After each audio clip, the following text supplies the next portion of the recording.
Let's draw a small GSM network, and then we'll illustrate. We'll go through each one by one, and then so very quickly we're going to draw this simple network, GSM network. This is BTS. We will have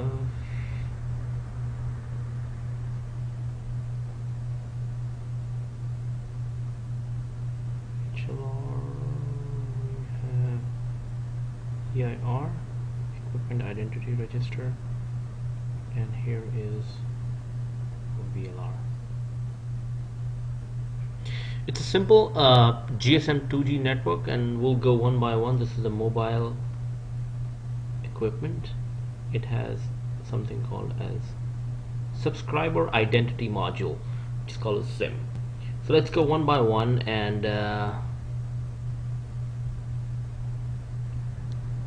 describe the architecture, or describe the network elements in the architecture.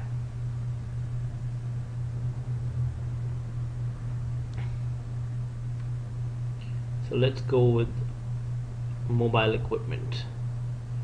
Now, what are the functions of a mobile equipment? We'll look into the functions, or what mobile equipment has, or what it does. We'll look into it in a second.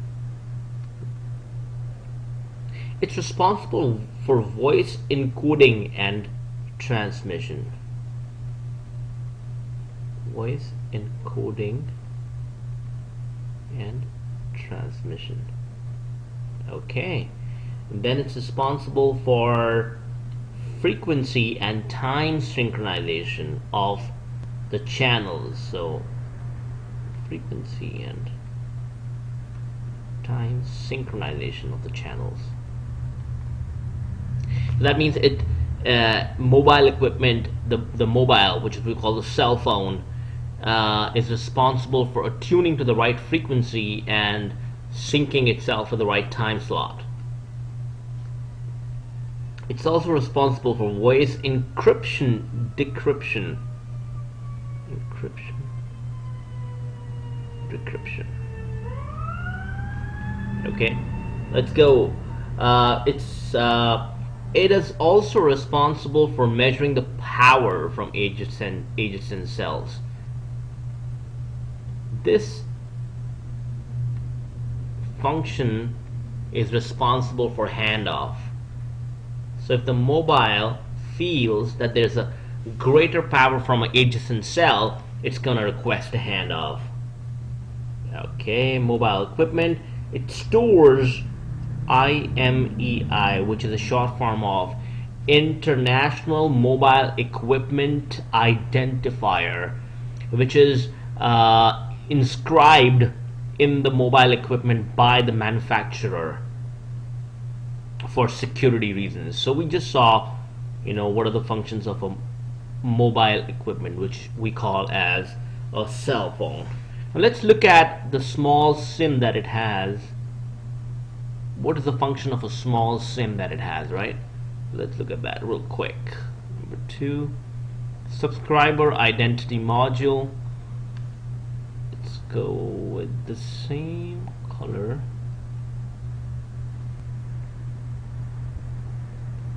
Okay, this is a portable smart card with a little memory. Portable smart card with a little memory. This is 2.1. This is 2.2. It stores some permanent data. One of the permanent data it stores is IMSI, International Mobile Subscriber Identity, for that particular mobile handset and subscriber. This is the subscriber information to make a voice call, and it also stores PIMSI for a packet or data call.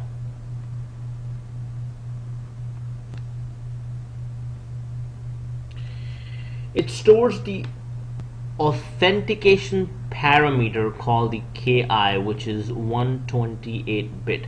This is required to be stored in the mobile equipment for authorizing authentication of mobile by the network. It stores the authentication algorithm A3 and the ciphering algorithm A8. It also stores the encryption key, which is the KC. Some of the temporary data that it stores is TMSI, temporary mobile subscriber identity, LAI, location area identity, or RAI, routing area identification for packet. This is for packet. Okay, so we just saw what a SIM stores. So let's move on to the BTS. Do we have space is what I'm concerned about. Let's make some space here.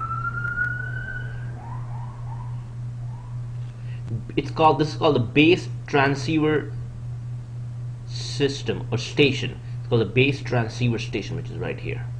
We're going to talk about right now, in case you're wondering. Wrong color. This handles the radio interface. The radio interface.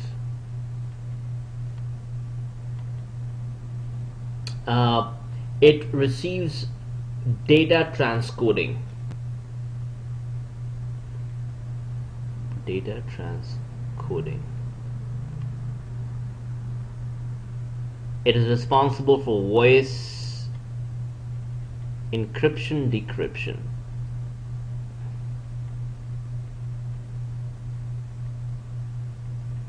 As we saw, the mobile is responsible for voice.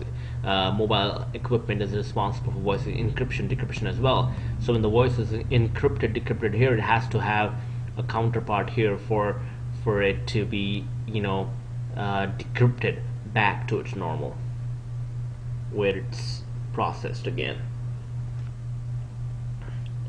It's responsible for uplink radio channel power measurement.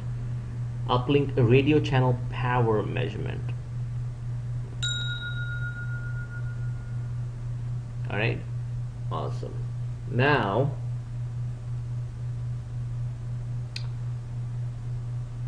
let's look at the BSC, which is right here, and how are we gonna do that? I think we can use this space efficiently. Efficient utilization of space.